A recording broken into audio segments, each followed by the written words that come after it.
So hi guys, nandito na naman ako sa inyong harapan para magbigay ng konting aliw. Sana maaliw kayo.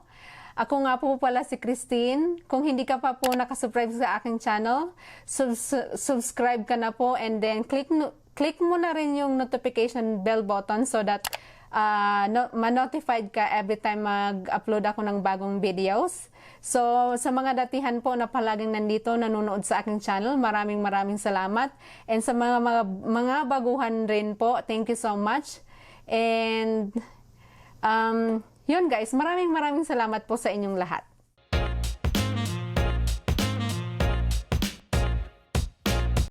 Hi guys! So, mag-sit down video tayo ulit ngayon guys. Na-miss ko tong sit down video. So, re-review tayo ng product ngayon. Itong product na ito yung pangmalakas ng pangkilay ko guys.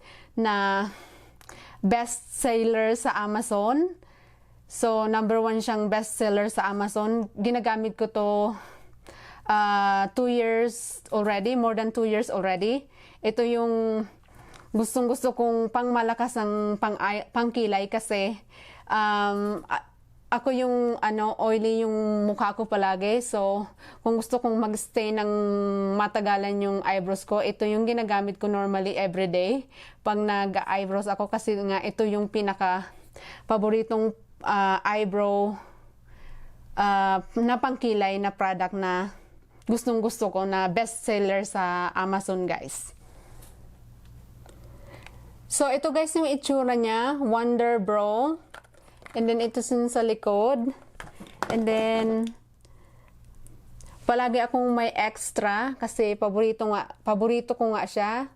Gusto ko hindi ako nawawala ng pangkilay. So, bumili ako ng extra just in case na maubusan ako.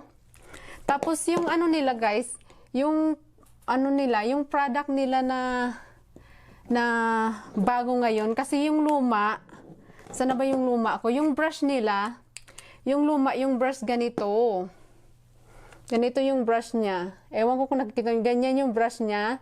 Ito yung luma nilang packaging. Pero ngayon binago nila yung packaging guys. Ginawa nilang medyo pointy yung brush. Ayan, pointy yung brush niya. So, ayan yung brush niya guys. Patulis na ngayon. So, ayun guys. Patulis na ngayon yung nila. Yung bagong packaging nila guys. So, kaya wala pa tayong kilay ngayon guys. Magkikilay tayo. Itetest natin siya ng bonggang-bongga. So, ito guys yung paborito kong pangkilay na nagtatagal sa akin ng bonggang-bongga. And then, mabibili nyo pala to guys sa Amazon for only $22. Pero sulit na rin yung $22 nyo kasi maganda nga talaga siya. And then, ipapakita ko sa inyo mamaya kung ano yung itsura pag in-apply nyo siya sa eyebrows nyo. Gusto ko dito sa eyebrows na to kasi kahit kapalan mo yung pagkalagay mo, medyo kahit kapalan nyo yung paglagay nyo, hindi pa rin halatang parang drawing yung mukha mo. Parang natural pa rin yung kulay ng ng eyebrows mo, guys. So, ito yung talagang pinaka-paborito kong eyebrows na pangmatagalan. Yung ayaw ko dito guys kasi wala siyang brush.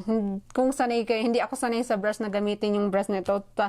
Kasi hindi ko masyadong drawing yung kilay ko ng kung ano yung gusto kong style ng kilay. So, gumagamit ako ng extra pang brush sa kilay. Kaya, yun yung ayaw ko dito kasi wala silang brush. So, umpisahan na natin guys magkilay.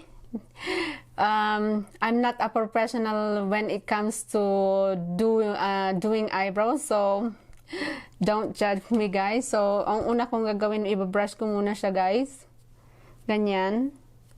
And then, mag-start na tayo mag-fill ng kilay. So, ang ginagawa ko guys, nilalagay ko siya sa kamay ko kasi nga, para makontrol ko yung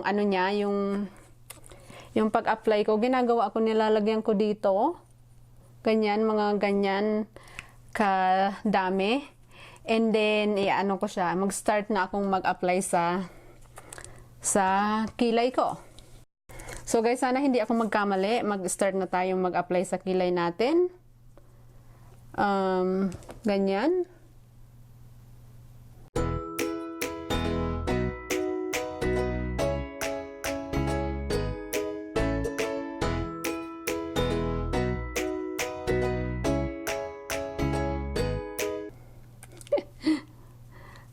Iba talaga yung itsura ng walang kilay sa may kilay, no?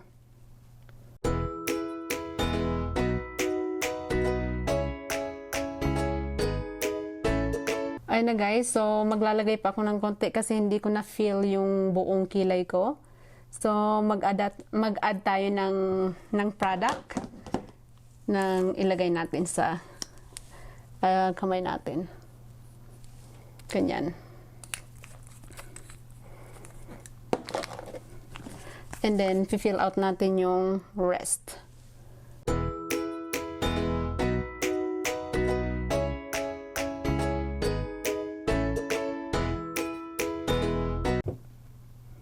So, tingnan mo guys, sobrang kapal na yung kilay ko pero hindi pa rin siyang halatang yung parang drawing. Parang natural lang yung niya, yung pagka niya, ng kilay. Ayan guys, oh. Ayan. So, ayan na yung isa. Yung walang kilay and then yung may kilay, guys. Ang laki talaga ng pinagbago ng may kilay and then sa walang kilay, no? So, ayan na. I'm not sure if I'm gonna do it exactly the same in the left side.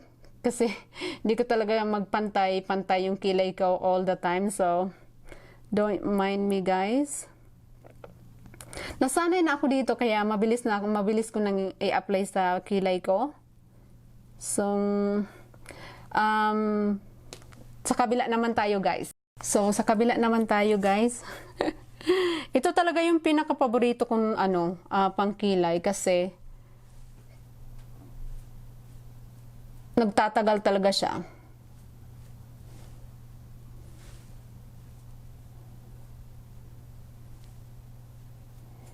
Sana magpantay siya.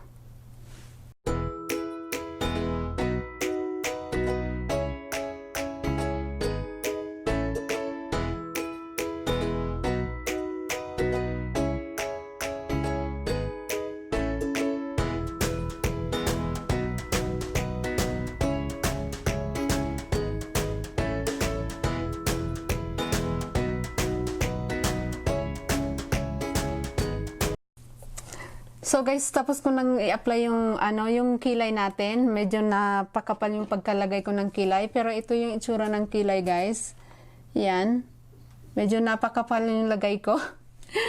na carried away ako sa paglalagay ng pangkilay. Pero ito talaga yung pinaka-paborito kong pangkilay na nagtatagal sa akin. Hindi nabubura agad-agad kasi nga oily yung mukha ko palagi.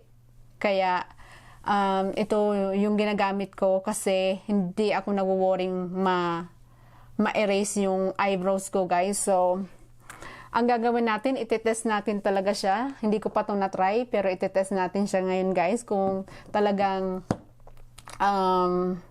magandang product siya.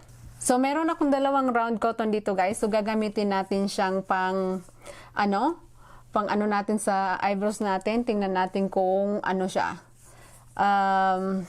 Waterproof talaga siya. So, ipunas natin sa eyebrows natin guys. Oh, I almost like throw my water on my side. So, gamit natin to pang bura. Tingnan natin kung sasama ba siya. Guys, sumama siya ng konti. Ayan. Meron siyang konting sumama sa cotton, sa round cotton. So, tingnan natin yung eyebrows natin guys. Ayan yung eyebrows. Sumama siya ng konti sa cotton guys. Hindi ko alam kung bakit. Pero, Yan. Sumama siya ng konti. Sumama siya ng konti sa round cotton. So, ang next na itatry natin, konting-konti lang naman guys, ayan o. Tapos may kasamang makeup. So, ang next na itatry natin guys, yung babasain natin yung cotton, tingnan natin kung talagang mabubura siya. So, irarab natin ito ng bonggang-bongga, tingnan natin kung talagang matatanggal yung ating eyebrows. Meron ako guys dito na tubig, ayan. And then, idadump natin tong cotton, ganyan. And, pigain lang natin ng konti just to make sure na walang yan. And then pagkatapos, medyo basang-basa pa siya guys ha. Ayan, basa siya guys. So, iaano natin, ipupunas natin sa eyebrows natin kung talagang mabubura siya. So, ready? Ooh, it's wet! And it's cold! Tumulo na. Yun, basa talaga siya guys. Tumulo siya. So, ayan guys yung hindi. Kakaiba siya guys. Nung pinunas ko sa dry na, tawag dito? Sa dry na cotton. Nung pinunas ko siya sa dry na cotton, nag-transfer siya ng konti. Ayan yung Siguro dahil ka-apply ko lang. Hindi ko finalo ng instruction na antayin, siguro ka-apply ko lang kaya kumapit siya agad. Hindi ko inintay na matuyo yung eyebrow gel. So, nung binasa ko yung cotton, tsaka nirab ko siya. So, ayan guys, yung eyebrows na dumikit, konting-konti lang, mas madami pa yung makeup na kumapit sa wet cotton. Ayan siya guys, konting-konti lang. So, para mabigyan natin ng hustisya guys, ito gagamitin natin ulit tong round cotton na wet, basa. Gagamitin natin yung kabilang side. Ipupunas natin ulit kung may mag-transfer ba sa wet cotton. Yan. Basa pa siya guys. Idiin natin. Ayan, tumutulo pa yung cotton. Basa talaga, parang umiiyak na tuloy ako. So, ayan. Ibura natin. Yan. And then, ayan, konting-konti lang talaga yung kumakapit sa cotton. Ayan, konting-konti lang talaga. So, ayan yung kilay natin. Medyo pa. Ayan, nakakapit pa rin yung kilay natin. Hindi natatanggal talaga siya ng agad-agad. So, ibig sabihin yan, talagang magandang foundation. Magandang siya. So, ibig sabihin yan, maganda talaga siyang pangkilay. Kahit na medyo nag-transfer siya ng konti, pero yung pa rin yung ibang kilay, pa rin yung ibang kilay natin. So, paglaruan na lang natin guys, irarab ko ito ng a couple times. Tingnan natin kung talagang mabubura talaga yung eyebrows natin. Okay guys, torturein na natin tong eyebrows natin. Gamitin natin ulit to, yung kabila, yung side na lang na wala pang kapit. Ayan. 1, 2, 3, 4, 5, 6, 7, 8, 9, 10. Kumapit siya, meron siyang product na nakuha, pero nandiyan pa rin, meron pa rin siyang product na nakalagay sa eyebrow natin guys. So, itsura ko, nabura na yung makeup. So, kumapit siya guys, ayan. Pero, inano naman natin siya, nirab natin ng 10 times with wet round cotton. So, konti lang naman yung pero meron pa rin siyang product na nakalagay sa eyebrows natin. So, ayun guys, para sa akin, ito yung pinaka paborito kong pangkilay. Kasi, tumatagal siya sa akin ng more than 12 hours. Pag ito yung ginagamit ko sa work, pag uwi ko, ganun pa rin yung kilay ko. Hindi siya nabubura agad-agad kahit may transfer dito sa wet cotton. Pero ito pa rin yung the best kong pangkilay para sa akin. Kasi mabilis lang siyang i-apply. Kahit kapalan mo siya, yung ano niya, yung itsura niya, ano mag-explain? Ang hirap explain. Kahit kapalan mo siya, ano pa rin siya, parang hindi siya drawing, parang natural pa rin yung kilay mo. Yung itsura ng kilay mo. Kaya ito yung pinaka-paborito kong pangkilay. So yun guys, sana nag-enjoy kayo sa ating product review ngayong video na ito. And so I think that's it for today's product review guys. Thank you so much for watching and I will see you on my next vlog. Bye everyone!